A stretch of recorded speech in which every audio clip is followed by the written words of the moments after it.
मतलब चूहा एक और डंडे लेके दौड़े 10-15 लोग, तो क्या होगा? डंडे के ऊपर दूसरा डंडा आ जाएगा, चूहा तो अपना पतली गली पकड़ के निकल जाएगा। बहुत सीनियर हूं मैं, यहाँ पे काम नहीं करूंगा, आप स्किप मत करो, थोड़ा वेट करो। ये वीडियो का जो लेंथ है जरूर लंबा है, बट आप डिस्क्रिप्शन में जाओगे, जो भी टॉपिक आपको प्रोडक्शन फंक्शन का पढ़ना है उसमें आप डायरेक्टली क्लिक करके वहाँ से आप शुरू कर सकते हो। ये टॉपिक वाइज आपको ये लॉन्ग वीडियो में मिल जाएगा, ताकि आपको जो भी छोटा टॉपिक पढ़ना होगा आप पढ़ सकते हो। तो चलिए प्रोडक्शन फंक्शन क्या है जानते हैं। बहुत ही इंपॉर्टेंट चैप्टर है और इसमें से 6 मार्क का क्वेश्चन आना तय है। तो ये 6 मार्क कंफर्म करना है, तो आप लोग जल्द से जल्द इस वीडियो को कॉपी और पेन लीजिए, पूरा देखिए। तो चलिए शुरू करते हैं बिना समय गंवाते हुए। तो बच्चों, ये जो प्रोडक्शन फंक्शन है, प्रोडक्शन फंक्शन होता क्या है आप सभी को पता होगा। अभी तक हमने जितने चैप्टर पढ़ा हुआ है, ये सारी chapter right from the beginning जो चैप्टर्स हमने किया है वो एक कंज्यूमर के पॉइंट ऑफ व्यू से हम देखते थे। अब जो हम देखेंगे एक प्रोड्यूसर के पॉइंट ऑफ व्यू से देखेंगे। अब आप गुड्स एंड सर्विसेज बना रहे हो, खुद प्रोडक्शन कर रहे हो, तो आपकी माइंड सोच उस तरीके का होना चाहिए। आप पहले सब प्रोड्यूसर बन गए, एंटरप्रेन्योर बन गए, मतलब सब लोग अब पैसा कमाने लग जाओ। तो चलिए देखते हैं। एक प्रोड्यूसर ये है, ये चाह रहा है गुड्स एंड सर्विसेज बनाएगा। क्या बनाएगा बच्चों? गुड्स एंड सर्विसेज बनाएगा। तो जाहिर सी बात है, हम समझते हैं ये प्रोडक्शन क्या है। तो ये क्या करेगा, कोई भी रॉ मटेरियल्स को क्या करेगा, उठाएगा। ये रॉ मटेरियल को क्या करेगा, यूजेबल गुड्स में कन्वर्ट करेगा, जो इसको हम क्या कर सकते हैं, यूज कर सकते हैं, यूजेबल गुड्स में कन्वर्ट करेगा। तो जब ये कोई भी रॉ मटेरियल को यूजेबल गुड्स में कन्वर्ट कर रहा है, तो वो कन्वर्जन प्रोसेस को हम क्या कहते हैं, कन्वर्ट कर रहा है, उस कन्वर्जन प्रोसेस को ही तो हम प्रोडक्शन कहते हैं बच्चों। क्या कहते हैं? प्रोडक्शन कहते हैं। प्रोडक्शन और कुछ भी नहीं है, ठीक है। जब कोई भी रॉ मटेरियल्स को जब हम यूजेबल गुड्स में कन्वर्ट कर रहे हैं, जो प्रोसेस ऑफ कन्वर्जन होता है that is called productions. But यहाँ पे याद ध्यान देना, हम किसकी बात कर रहे हैं?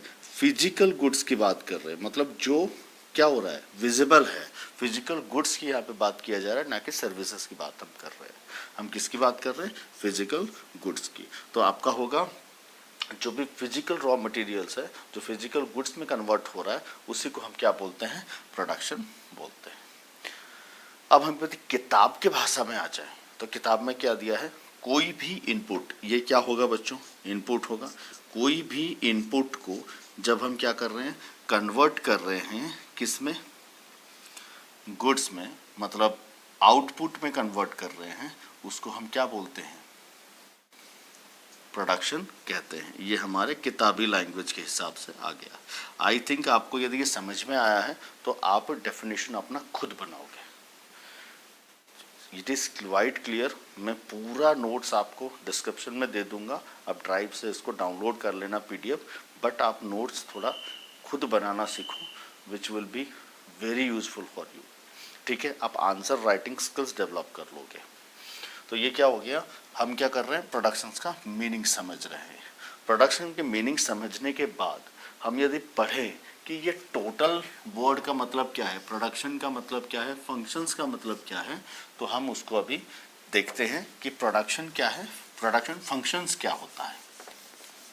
बच्चों, कोई भी गुड्स जब हम प्रोडक्शन करते हैं तो उसमें क्या होता है, हमको ज़रूरत पड़ती है फैक्टर्स ऑफ प्रोडक्शंस की। किसकी? मुझे बताओ, कोई भी प्रोड्यूसर है, उसको गुड्स एंड सर्विसेज बनानी है। गुड्स एंड सर्विस बनाने के लिए इसको बहुत सारे फैक्टर्स की ज़रूरत पड़ेगी। नहीं मिलेगा फैक्टर्स तो वो गुड्स को प्रोड्यूस कैसे करेगा? तो फैक्टर्स ऑफ प्रोडक्शंस क्या है? Factors of production in the sense FOP, ठीक है, शॉर्ट में लिख दिया। फैक्टर्स ऑफ प्रोडक्शन में पहला क्या हो जाएगा बच्चों आपको? लैंड, लेबर, कैपिटल और क्या होगा? एंटरप्रेन्योर। इसी को तो हम बोलते हैं फैक्टर्स ऑफ प्रोडक्शंस। बोलो हाँ कि ना?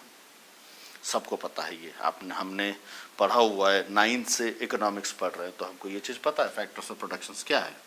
तो पहले हमको क्या चाहिए? लैंड लगेगा, फिर लेबर लगेगा, कैपिटल लगेगा, एंटरप्रेन्योर लगेगा, तभी तो ये किसी भी गुड्स को प्रोड्यूस कर पाएगा। ठीक है, तो कोई भी क्वांटिटी मतलब एक्स क्वांटिटी को इसको प्रोड्यूस करना है तो बच्चों क्या करना पड़ेगा, इसको क्या लेना पड़ेगा, फंक्शंस ये हो गया, मतलब कितना इनपुट वो यूज करेगा जिससे वो आउटपुट को अफेक्ट करेगा, दैट इज व्हाट फंक्शंस। तो फंक्शंस क्या हो जाएगा, एफ इज इक्वल टू हमारा एल हो गया, लैंड, लेबर, कैपिटल, एंटरप्रेन्योर। बोलो हाँ कि ना, ये सारी चीज़ें आ गई। बट बात यहाँ पे ये है, हम जो प्रोडक्शन फंक्शंस पढ़ रहे हैं, प्रोडक्शन फंक्शंस में हम क्या डिस्कस कर रहे हैं, ये चार में से कौन सा ज़्यादा इफेक्ट करेगा, बताओ कौन सा इनपुट ज़्यादा इफेक्ट करेगा आउटपुट में। ये आप लोग क्लियरली मुझे थोड़ा सा डिस्कस करके या सोचो, दिमाग में जोर डालो और बताओ। लैंड तो जाहिर सी बात है, ये नहीं लेगा तो प्रोडक्शन नहीं करेगा क्या, मतलब उसको प्रोडक्शन करना है तो ज़मीन तो चाहिए, ज़मीन तो पहले ही चाहिए।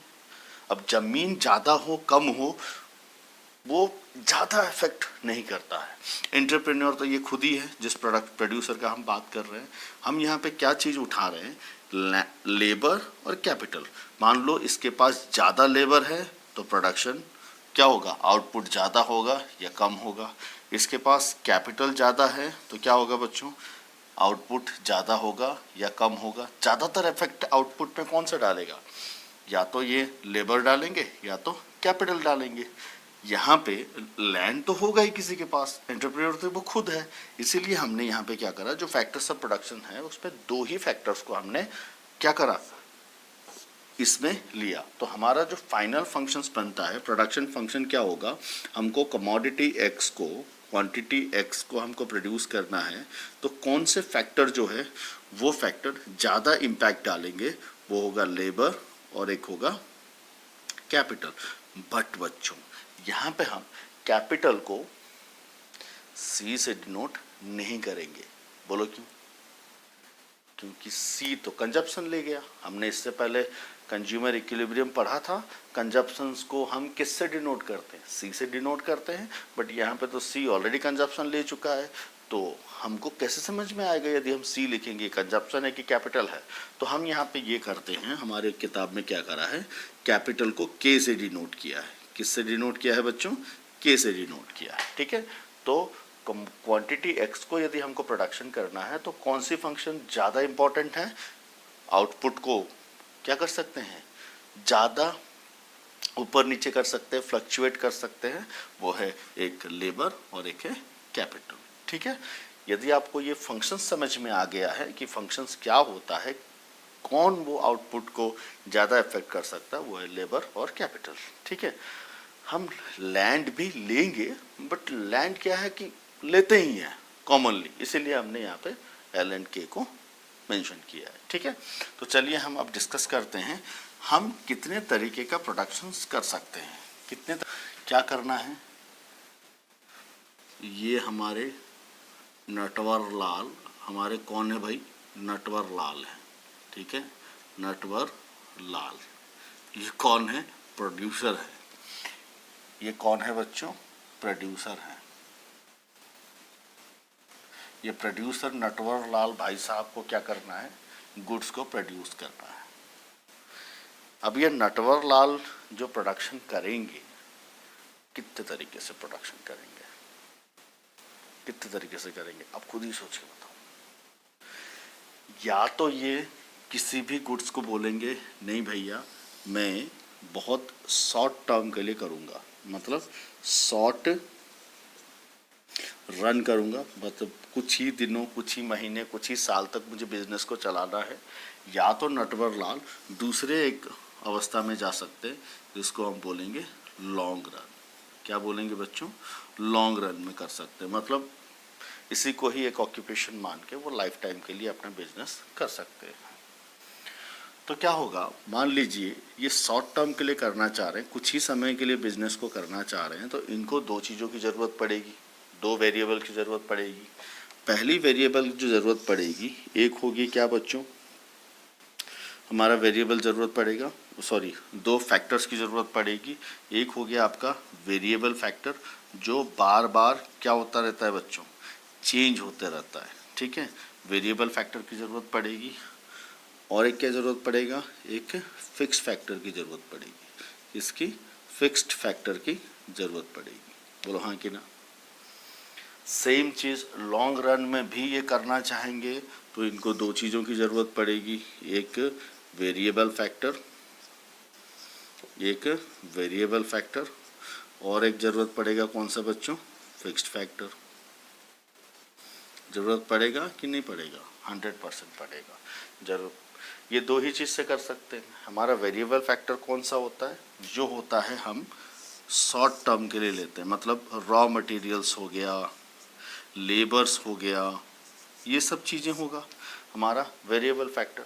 फिक्स्ड फैक्टर कौन सा होगा, जो वो फैक्टर होगा जो मशीनरी हो गया, जैसे लैंड हो गया, वो फिक्स फैक्टर होगा कि बार बार थोड़ी ना बदलेंगे हम उसको, तो वो फिक्स फैक्टर में आ जाएगा। वेरिएबल फैक्टर यहाँ पे भी सेम होगा।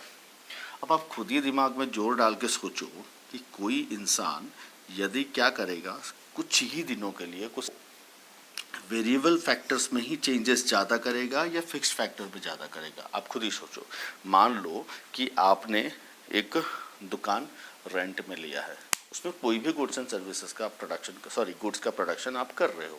तो गुड्स का प्रोडक्शन कर रहे हो तो आपको प्रॉफिट को मैक्सिमाइज करना है, ज़्यादा प्रॉफिट कमाना है। तो आप और दुकानें किराए में ले लोगे या उसी दुकान में आप वर्कर्स का बढ़ाओगे, रॉ मटेरियल को बढ़ाओगे। यदि आपको दुकान 1 साल या 2 साल चलानी है, सोचो हम दुकान को यदि 2 ही साल चलाना चाहे, मतलब कुछ ही समय के लिए बिजनेस करना चाह रहे हैं, लीजर हैं, कुछ समय के लिए बिजनेस करना चाह रहे हैं, तो हम हमारे प्रॉफिट को मैक्सिमाइज करने के लिए वेरिएबल फैक्टर्स को ज़्यादा इंपॉर्टेंट देंगे, जिसमें हो गया आपका रॉ मटेरियल्स हो गया या लेबर हम थोड़ा सा इंक्रीज करके प्रोडक्शंस को बढ़ाना चाहेंगे, ना कि फिक्स फैक्टर को हम बढ़ाना चाहेंगे।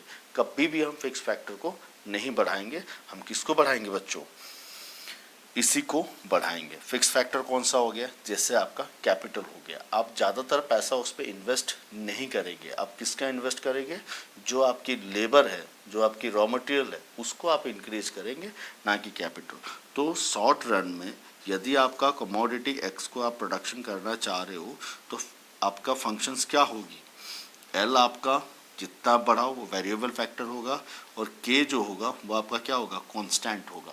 कोई भी प्रोड्यूसर कभी भी फिक्स फैक्टर को इंक्रीज नहीं करेगा। जैसे मशीनरीज नहीं खरीदेगा, इतना मशीनरी खरीद के वो क्या करेगा मशीन का, वो तो 2 साल के लिए करेगा, डिप्रिसिएशन नहीं लग जाएगा, 100% बेचेगा भी तो आधा दाम में बिकेगा वो।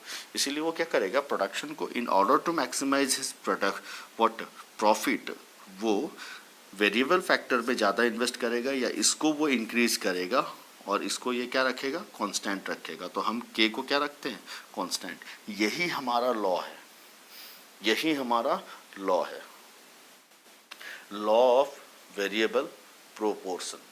तो वही हमारा लॉ है। ध्यान देना क्या होता है, लेबर को इंक्रीज करेगा या डिक्रीज करेगा, जो भी करेगा, बट कैपिटल भी वो कभी भी चेंज नहीं करेगा।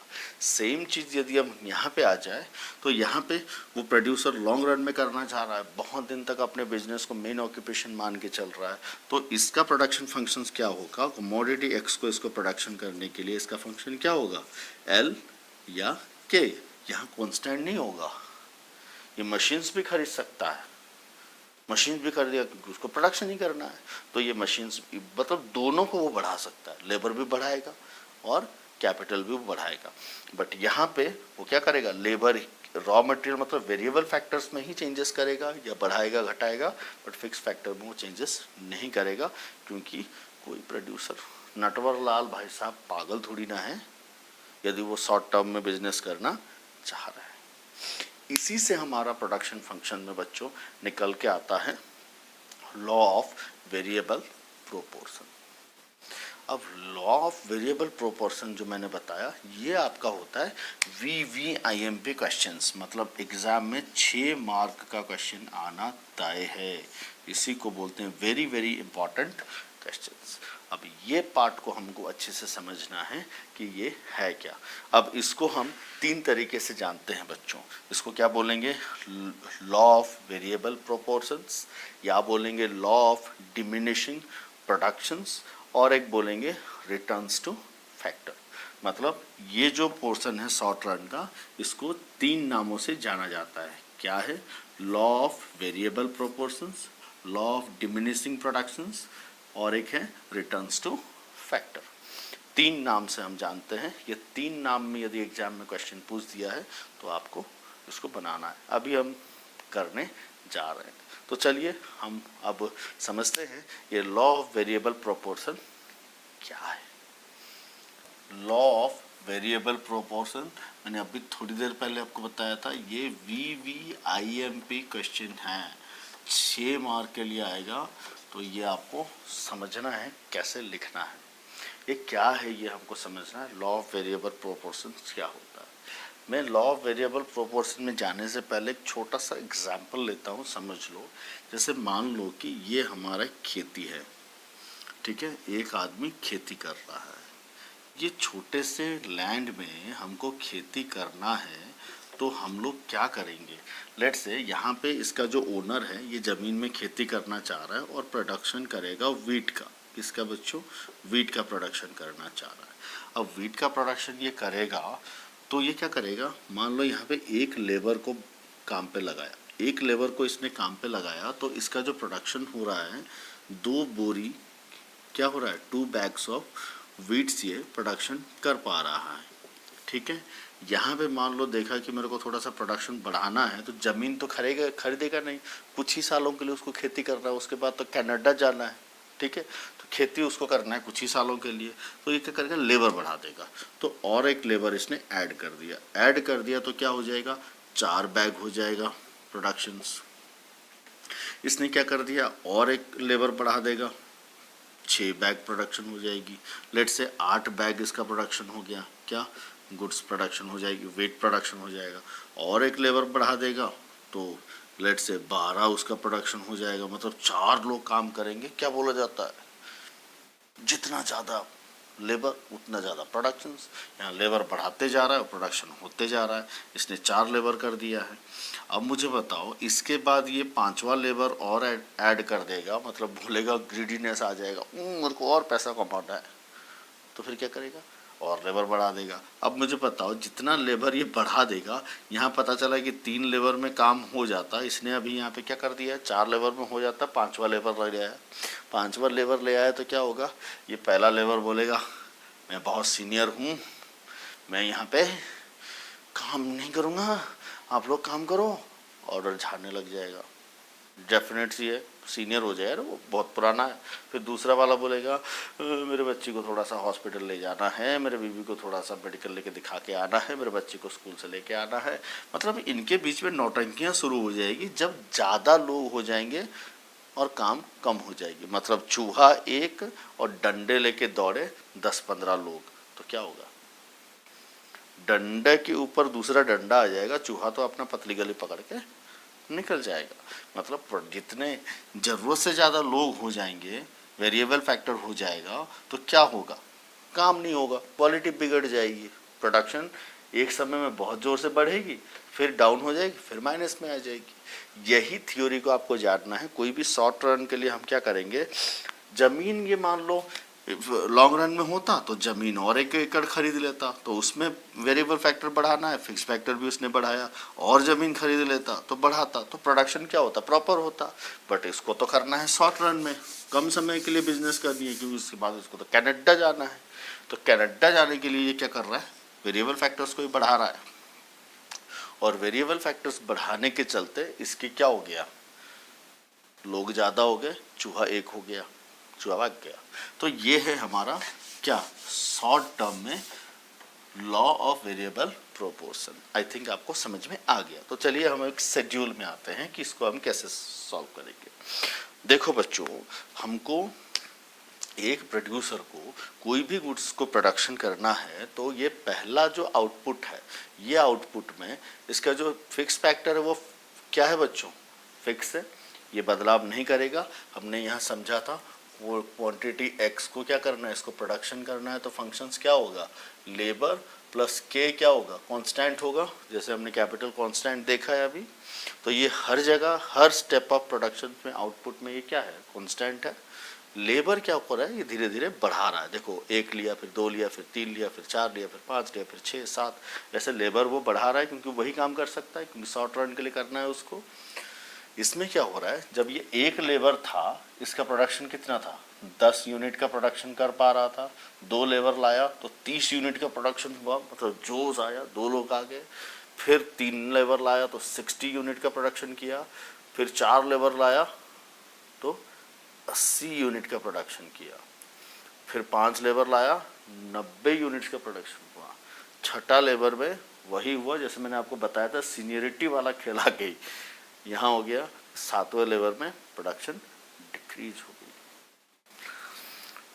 आप ये शेड्यूल में यदि बच्चों ऑब्जर्व करोगे तो आपको क्या ऑब्जर्वेशन मिला, देखो यहाँ पे हमारा कुछ फेजेस निकल के आ रहा है। ये जो फेजेस आपको दिख रही है, ये फेजेस में क्या हो रहा है, इंक्रीजिंग आरटीएफ है, रिटर्न्स टू फैक्टर है, इंक्रीजिंग रिटर्न्स टू फैक्टर है। यहां पे आप देखोगे, यहां पे क्या है, डिक्रीजिंग रिटर्न्स टू फैक्टर आपको दिख रहा है। मतलब इंक्रीज तो हो रहा है, इंक्रीज तो हुआ, बट डिक्रीजिंग रेट में हो रहा है। कैसे हो रहा है, decreasing, increase in decreasing returns to factor, मतलब इंक्रीज तो हो रहा है बट डिक्रीजिंग रेट में हो रहा है। ठीक है, सेम चीज आओगे, यहाँ पे क्या हो गया, ये कांस्टेंट हो गया और एक समय में आके माइनस में आ गया, नेगेटिव रिटर्न्स टू फैक्टर हो गया। यहाँ इंक्रीजिंग रिटर्न्स टू फैक्टर, यहाँ इंक्रीजिंग इन डिक्रीजिंग रेट में रिटर्न्स टू फैक्टर हुआ, और यहाँ सीधा माइनस में भाई साहब भाग गए। तो यहाँ स्टेजेस देखने को मिल रहा है। यही हमारा टीपी, आपने तो कंज्यूमर इक्विलिब्रियम में पढ़ा ही होगा, टोटल टीपी क्या होता है, टोटल प्रोडक्शंस, और यहाँ मार्जिनल प्रोडक्शंस कैसे होती है। तो ये 10 था पहले, हमारा मार्जिनल रेट हुआ 10, यहाँ पे कितने का डिफरेंस आया, 20 का आया, तो 20 का प्लस हुआ, मतलब एडिशनल यूनिट प्रोडक्शन होना, that is called MP, marginal productions. तो यहाँ पे 30 से 60 आया तो 30 का प्रोडक्शन हुआ, 60 से 80 में आया तो 20 हो गया, फिर 10 हो गया, फिर 0, फिर माइनस। आप इससे भी समझ पाओगे। ठीक है, तो क्या हो रहा है, इंक्रीज होते गया, एक समय में फिर डिक्रीज आ गया, फिर कांस्टेंट हो गया, एंड देन माइनस में चला गया। दिस इज व्हाट इकोनॉमिक्स एक साइकोलॉजी है, ह्यूमन बिहेवियर है, नथिंग एल्स। इकोनॉमिक्स आदमी कैसे सोचता है वही इकोनॉमिक्स है। यहाँ पे आपको समझ में आ गया होगा। अब आपको एग्जाम में क्या करना पड़ेगा, इसके मीनिंग्स को लिखना पड़ेगा। जो अभी आपने समझा दैट इज द मीनिंग, और कुछ नहीं है। मैं डिस्क्रिप्शन में नोट्स तो प्रोवाइड करा ही दूंगा आप लोगों को, बट ये मीनिंग आपको लिखना पड़ेगा। समझ में आया। उसके बाद आपको क्या करना पड़ेगा, इसका ग्राफ बनाना पड़ेगा। ग्राफ कैसे बनाओगे, इसके एजम्पशंस भी है, मैं आपको बताऊंगा। चलो हम पहले ग्राफ देख लेते हैं, इसको हम ग्राफ में कैसे प्लॉट करेंगे। ठीक है, ये तो बहुत स्ट्रेट लाइन हो रहा है, ये हो गया, ये हो गया, ये बच्चों है वाई एक्सिस, ये है एक्स एक्सिस, ये 0। यहाँ पे हम क्या रखेंगे बच्चों, आउटपुट को रखेंगे। ठीक है, यहाँ पे किसको रखेंगे, टीपी एंड एमपी को रखेंगे, marginal production and total production को हम यहाँ पे रखेंगे। तो हमारा टोटल प्रोडक्शन कितना है, 90 तक जा रहा है, तो हम 10-10 का ले लेते हैं, 10, 20, 30, 40, 50, 60, 70, 80। मैं थोड़ा इसको बढ़ा देता हूँ, और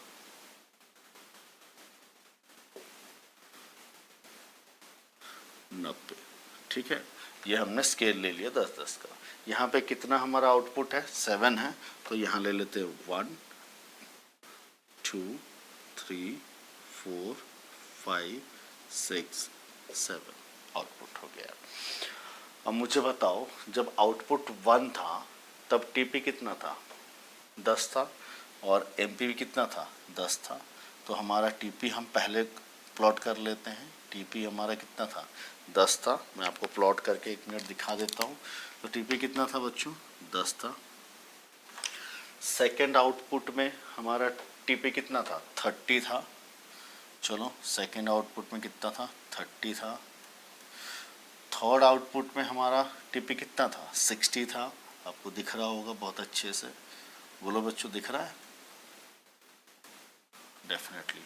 फोर्थ आउटपुट में कितना था, 80 था, तो फोर्थ में हमारा कितना आ गया, 80 आ गया। फिफ्थ आउटपुट में कितना था, 90 था, फिफ्थ आउटपुट में कितना हो गया, 90। सिक्स्थ में कितना है, 90। सेवेंथ में कितना है बच्चों, 80। सेवेंथ में क्या हो गया, हम फिर से 80 में पहुंच गए। अब आप यहाँ पे देख पा रहे होंगे जो ग्राफ है कैसे बन रहा है, टीपी का ग्राफ ऐसे गया, ऐसे गया, ऐसे गया, ऐसे गया, ऐसे गया, ऐसे गया, ऐसे गया, फिर ऐसे, फिर ऐसे, फिर ऐसे। ये कौन सा ग्राफ हो गया आपका, टीपी का ग्राफ है। यहाँ पे आप लोगों को मैंने प्लॉट अभी थोड़ी देर पहले किया था, तो फिर से करके दिखा दूँ। ये पॉइंट्स थोड़ा सा ध्यान में रखना, ठीक है। थर्ड में हमारा कितना था, 60 था, तो ये लो, ये लो, ये लो और ये लो, ये हमारे पॉइंट्स हैं जिसमें हमारा क्या है, प्रोडक्शन है। सेकेंड थिंग, यदि हमको देखना है हम एमपी को प्रोडक्शन करने लग जाएंगे, तो एमपी को समझ लेते हैं कैसे प्रोडक्शन है। तो एमपी का पहला आउटपुट कितना है बच्चों, पहला क्या कितना था, 10 ही था, तो यहीं पे रहेगा।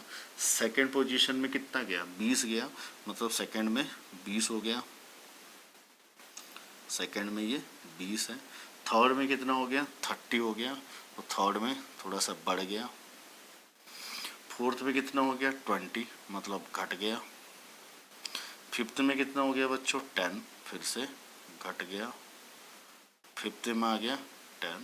सिक्स्थ में क्या हो गया बच्चों, 0, मतलब इधर आ गए। सेवन्थ में क्या हो गया बच्चों, -10। हम थोड़ा सा ग्राफ को नीचे ले आएंगे, ठीक है।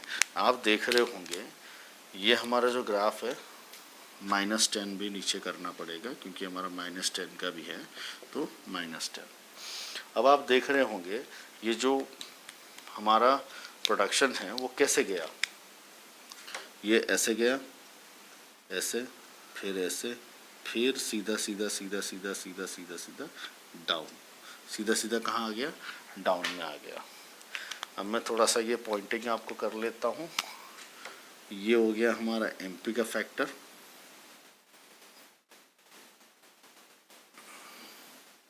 ये हमारा हो गया एमपी का फैक्टर, ठीक है। अभी आप लोगों को दिख रहा होगा कितने स्टेजेस हमारे बन रहे हैं, आप थोड़ा सा देख के बताओ कितने फेजेस बन रहे हैं, फेजेस बन रहे हैं कि नहीं बन रहे हैं। आप पहले फेज में देखना, जब आपका एमपी क्या था बच्चों, मैक्सिमम था, जब देखना ये एमपी मैक्सिमम था, तब हमारी ये प्रोडक्शन ही कैसे जा रही थी, ये एक फेजेस हो गई, ठीक है। आपका और एक फेजेस ये हो जाएगा,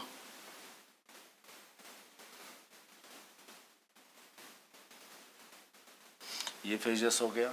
अब देखो ये फर्स्ट फेज है, ये सेकंड फेज है और ये थर्ड फेज है, 3 फेजेस में निकल के आ रहा है। आप देखना जब हमारा टीपी क्या कर रहा था, घोड़े की तरफ भाग रहा था, तब एमपी भी पॉजिटिव था। जहाँ पे ये घोड़े थोड़ा स्लो हो गया, थक गया, मतलब सेकेंड स्टेज में थोड़ा सा डिक्रीजिंग रेट पे इंक्रीज होने लगा, तो ये नेगेटिव हो गया, मतलब डाउनवर्ड स्लोपिंग हो गया हमारा एमपी। जहाँ ये मैक्सिमम हाइट में था तो वहाँ पे ये 0 हो गया एमपी। उसके बाद थर्ड स्टेज में क्या हो गया, नेगेटिव गया, ये सीधा नेगेटिव गया, मतलब डाउनवर्ड स्लोपिंग हो गया। ये हमारे 3 फेजेस निकल के आ गए। ये हमारा कौन सा था, टीपी था, और ये कौन सा था बच्चों, एमपी था। तो ये हमारा डाउन फेज में आ गया। यही ग्राफ को आपको अच्छे से बताना है, इसी को आपको एज इट इज लिखना है, तो आपका समस्या हो गई समाधान। अब इसमें आपको बहुत सारी चीज़ें क्या एक्सप्लेन करना पड़ेगा। क्या एक्सप्लेन करोगे, जो लिखा है, जो आपको दिख रहा है एज इट इज आपको लिखना। O Q, O X axis represent output, O Y MPN TP, ये ऐसे जा रहा है, ऐसा हो गया, वैसा हो गया, ये डिक्रीज हो गया, वो इंक्रीज हो गया, जो भी आपको मैंने अभी बताया तुमको एज इट इज लिखना है। 6 मार्क कोई नहीं काट सकता आपका, ये गारंटी है, ठीक है। तो ये आपका इम्पॉर्टेंट क्वेश्चन है, लिखना है। पहले आपको डेफिनेशन लिखना है, पहले क्या लिखना है, पहला स्टेप हो गया आपका मीनिंग लिखना है। मैं अभी आपको नोट्स दे दूंगा इसका लिखना कैसे है। दूसरा आपको एजम्पशंस लिखनी है, एजम्पशंस लिखनी है। तीसरे में आपको क्या लिखना है, शेड्यूल बनानी है। चौथे में डायग्राम बनानी है। पांचवें पॉइंट में आपको डायग्राम को एक्सप्लेन करना है, मतलब फेजेस को एक्सप्लेन करना है।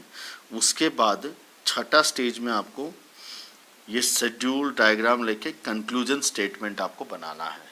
ये 6 पॉइंट आप बनाओगे, आपको 6 मार्क धड़ल्ले से मिलेगा, नो डाउट। ठीक है बच्चों, आई थिंक आपको ये समझ में आ गया। तो बच्चों अब हम जान लेते हैं कि ये जो इंक्रीजिंग जो हमारा ग्राफ था, पहला स्टेज क्या था, इंक्रीजिंग रिटर्न्स टू फैक्टर था। ये जो था इंक्रीजिंग रिटर्न्स टू फैक्टर था। और ये हमारा क्या था, डिमिनिशिंग रिटर्न्स टू फैक्टर था। और ये नेगेटिव रिटर्न्स टू फैक्टर था। 3 फेजेस थे हमारा। क्या है, the law of variable proportion जब हम निकाल रहे हैं तो ग्राफ में हमारा या शेड्यूल में 3 स्टेजेस निकल के आते थे। पहला क्या था, increasing returns to factor. Second stage था आपका diminishing returns to factor. And third वाला था कौन सा, नेगेटिव रिटर्न्स टू फैक्टर। अब हम जान लेते हैं इसके पीछे क्या रीजंस हो सकता है, क्यों ये चीज़ नेगेटिव में गया, डिमिनिशिंग हुआ या इंक्रीजिंग रिटर्न्स टू फैक्टर में था। तो ये आपको शायद एग्जाम में पूछते हैं कि क्यों था 2 मार्क के लिए। तो आपको ये 2 मार्क कंफर्म कराने के लिए मैंने ये वीडियो को बनाया है। देखना, reasons for increasing returns to factor जो पहला स्टेज वाला है, स्टेज 1, इसके लिए क्या क्या रीजंस हो सकते हैं। पहला हो सकता है better utilisation of fixed factor. जो भी फिक्स्ड फैक्टर यहाँ पे लिया गया था, हमने देखा था कि इसमें कौन सी फैक्टर होती है बच्चों, वेरिएबल फैक्टर एक होता है, मतलब वीएफ बोल रहा हूँ, और एक था कौन सा, फिक्स फैक्टर। ठीक है, एफएफ। ये 2 फैक्टर लिया गया था प्रोडक्शन करने के लिए शॉर्ट रन में। और ये शॉर्ट रन में जो 2 फैक्टर लिया गया था, इसमें वेरिएबल फैक्टर क्या है, वही है जो हमने लिया है, जैसे लेबर हो गया, रॉ मटेरियल्स हो गया। और फिक्स फैक्टर कौन सा होगा, इसका प्रॉपर यूटिलाइजेशन किया गया, मतलब ऑप्टिमम यूटिलाइजेशन किया गया है, जिसके चलते क्या हो रहा है, फर्स्ट फेज में इंक्रीजिंग रिटर्न्स टू फैक्टर देखने को मिल रहा है। दूसरा क्या है, increased efficiency of variable factor. Variable factor जितना भी लिया गया है उसको प्रॉपरली यूज किया गया, without wasting a single piece, उसको प्रॉपरली यूज किया जा रहा है, इसीलिए वो रिटर्न इंक्रीज हो सकता है, increasing returns to factor. Indivisibility of fixed factor. Fixed factor को डिफरेंट पार्ट में नहीं बांटा गया, उसको इकट्ठा रख के प्रॉपरली यूज किया जा रहा है, जिसके चलते हमारा इंक्रीज रिटर्न्स टू फैक्टर हो रहा है। या बेटर कोऑर्डिनेशन विद स्पेशलाइजेशंस। यहाँ पे जो भी हम रॉ मटेरियल्स ले रहे हैं या कारीगर ले रहे हैं, लेबर ले रहे हैं, उनका कोऑर्डिनेशन, मतलब प्रॉपर स्पेशलाइजेशन है, वो अच्छा काम करता है, अपने काम में माहिर है, फिक्स फैक्टर को प्रॉपर यूज़ कर रहा है, रॉ मटेरियल को प्रॉपर यूज़ कर रहा है और प्रोडक्शंस कर रहा है, जिससे क्या हो रहा है, टीपी इंक्रीज हो रहा है। स्टेज 1 में इंक्रीजिंग रिटर्न्स टू फैक्टर देखने को मिला। बट यहाँ क्या हो गया कहानी, स्टेज 2 में डिमिनिशिंग रिटर्न्स टू फैक्टर हमको क्यों देखने को मिला, ऑप्टिमम कॉम्बिनेशन हमने ले लिया, मतलब जहाँ हम 2 लेबर में काम कर रहे थे अब लेबर बढ़ा दिया, मतलब हमने वेरिएबल फैक्टर को इंक्रीज कर दिया, जिसके चलते क्या हो गया, थोड़ा सा इनके बीच में कहाँ सुनी हो गया, जो मैंने जमीन वाला खेती वाला एग्जाम्पल लिया था, याद करो पिछले वीडियो में, इम्परफेक्ट सब्सटीट्यूशंस, मतलब जो भी हम दूसरा ऑप्शन ले रहे हैं वो भी प्रॉपर नहीं है, सब्सटीट्यूशन भी प्रॉपर नहीं कर पा रहे हैं, लैक ऑफ कोऑर्डिनेशंस, जो लेबर लिया जा रहा है उनके बीच में कोऑर्डिनेशन प्रॉपर नहीं है, इसके चलते ये डिमिनिशिंग हो गया। और तीसरा जो reason for negative returns to factor है वो है limitation of fixed factor. Fixed factor इसके पास नहीं, लेबर तो बढ़ा दिया, रॉ मटेरियल तो बढ़ गया, डिमांड भी बढ़ रही है, बट फिक्स फैक्टर इसके पास और ज़्यादा नहीं है, जिसके चलते वो प्रोडक्शन कर नहीं पा रहा है। तो limitation of fixed factor, poor coordination between the variable and fixed factor, इनके बीच में कोऑर्डिनेशन प्रॉपर नहीं है, जिसके चलते प्रोडक्शन नहीं हो रहा है, नेगेटिव में जा रहा है। Decreasing efficiency of variable factor. Variable factor जो बहुत ज़्यादा लोग हो गए, चूहा मरने वाली मैंने बात करी थी, वही वाली कहानी हो गई, जिसमें इसका प्रोडक्शन एकदम से डाउन हो गया। ये आपको रीजंस एज इट इज़ लिखना है, आपको जो नोट्स मिलेगा उसमें तो होगा ही, बट आप इसमें से भी स्क्रीनशॉट लेकर इसको लिख सकते हो। टॉपिक है, वो टॉपिक को हम एक बार डिस्कस कर लेते हैं। ये भी इस चैप्टर का एक क्या है, इम्पॉर्टेंट टॉपिक है, जो आपको एग्जाम में पूछ दिया जाए। What is the relationship between TP and MP. वैसे हमने लास्ट में कर लिया था, बट इसको स्पेशली एक बार हम डिस्कस कर लें तो आप एज इट इज़ एग्जाम में इसको लिख पाओ।